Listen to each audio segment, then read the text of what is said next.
refocus on other things.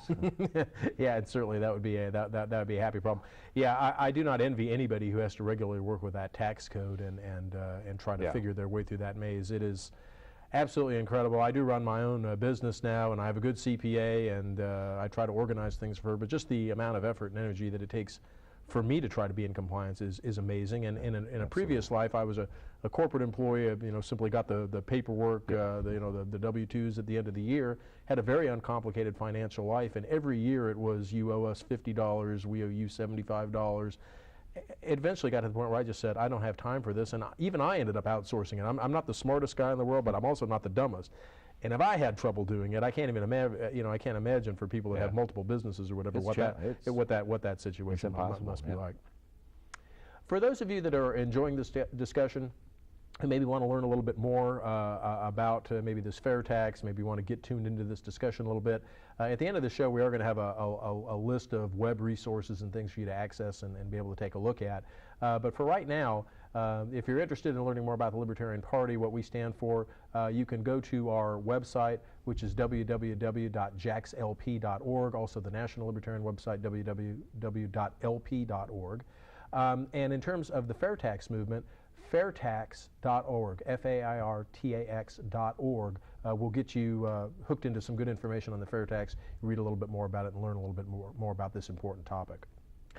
Before we move on from the little criticisms there, Bob, just one time, because I know there's a lot of information there, just could you address again this notion that somehow this fair tax is unfairly regressive against people at the lower end of the socioeconomic ladder?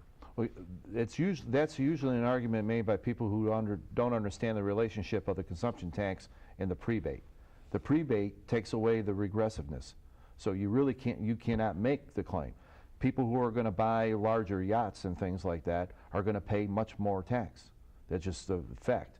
And someone who makes less money, they also have the choice of buying used goods as opposed to new, because the consumption tax only applies to new goods and services. Okay. So if they want to shop and buy an existing home, buy a used boat, a used car, go to a consignment shop versus Walmart, they're free to do that, and there are no fair taxes involved in those transactions.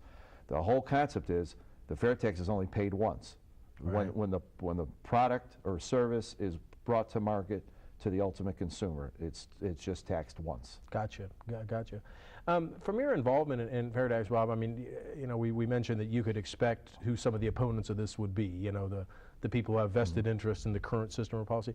Have you been surprised by any opposition? I mean, has any group or movement come out against this that you just said, wow, we didn't think that they would be an opponent?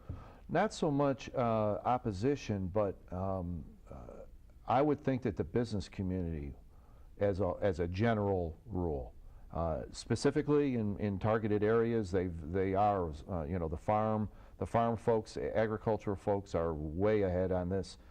But you would think that businesses who spend so much money in tax compliance and this whole system, the amount of money that they spend on payroll taxes, the amount of money that they spend on the whole tax system, that they would be much more behind this as a group than you see it in terms of pockets.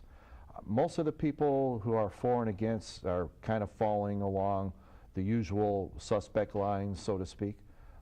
It's easier to convince people who believe in less government and less taxes or don't like the current system. But you would think that some people who would benefit from it would, kind of jump out in this a little bit more, because it is a nonpartisan deal. Right. Yes. Absolutely. Well, Bob, this is the title of our show is The Libertarian Perspective. So our next slide actually has some concerns that libertarians will raise about the fair tax. And certainly, generally speaking, I would say that for most libertarians, you have allies in terms of this notion. I know, at least for me personally, fair tax may not be perfect, but almost anything has to be better than the current system that we have right now. And so I see it as a step in the right direction. But some of the concerns that you would hear from libertarians, as we have on the overhead, is libertarians don't want a revenue-neutral solution. We want something that's actually going to reduce the size and cost of government. And I think that there are some projections that actually say that the fair tax may actually put more money in the coffers of the federal government, which was certainly something that we don't necessarily want. The second bullet point, should we really be in a position where we condition more Americans to receive a monthly government check? I mean, I've seen surveys and studies that show that some 40% of the people right now are currently getting some kind of regular government assistance. And then finally, we kind of hate to be a devil's advocate about this and look at the glasses being half empty as opposed to half full. But what if we moved in this direction and somehow didn't repeal the 16th Amendment and we ended up with both the fair tax and the current income tax system? Your comments to those bullet points. Sure. Well, as far as the revenue neutral solution, as I said before, the fair tax focuses on the collection. Then we can focus on how they spend it. When they spend less, then we can reduce the collection side. So, I mean, we're in common goal here, okay, as far as I see. Condition more Americans to receive a monthly check, but what you're trying to do is reduce the tax burden on people to begin with. So I would think whether it comes in a form of a check or in a standard deduction, the idea is really still the same. And then if we end up with the fair tax and the current system, that is not something that we want. That's why it's important for the 16th Amendment to eventually get repealed.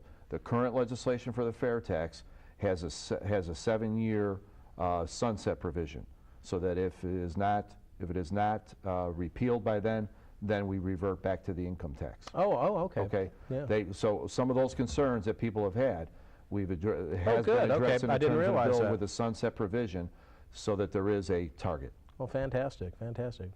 Well, Bob, believe it or not, we're actually winding down to the end of the show. Fast. It's fast out. Time flies when you're having fun. But we do have one final overhead that has some websites that people can go to get more information. And I know, obviously, fairtax.org right there at the very top.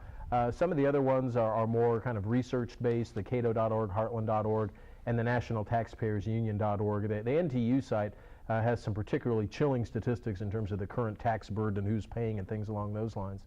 And then finally, I know you said that it wasn't necessarily a fair tax event per se, but I do know that April the 15th, there's going to be a rally by the Tea Party folks down at the Jacksonville Landing, and I'm sure that there will be a lot of fair tax people there. So yes, I think people that wanted to make some contacts around people that were involved in this movement, that would be a nice event for them to right, show up at. Good. Yeah. Just very, very quickly, anything you want to talk about the local fair tax movements? I mean, you guys have regular meetings? Do you have meetup groups? How does that work? Sure. We have a monthly meeting on the second Saturday of every month at 9:30 at the Landing. There's a bakery right up in the front. It's changed hands several times, but that little shop that's right in the front there, we meet at 9:30 on the second Saturday of every month, and it's this Saturday morning at 9:30. I'll be there along with many other fair taxers. We have over 10,000 people signed up in our rolls here throughout Northeast Florida, so we have quite a few people, and normally we have 40, 50 people at our meetings on Saturday. Well, that's fantastic. Yeah. Well, again, we really appreciate you taking the time to come out and educate us a little bit about this, and we'll look forward to having you on a future broadcast. Thank you so much, Doug. All right. Again, for those of you that enjoyed this discussion, want to learn a little bit more, it is www.fairtax.org. For those of you that are interested in the Libertarian Party, here locally, jaxlp.org, nationally, lp.org. Thank you for tuning in to the Libertarian Perspective. We will look forward to seeing you on our next broadcast.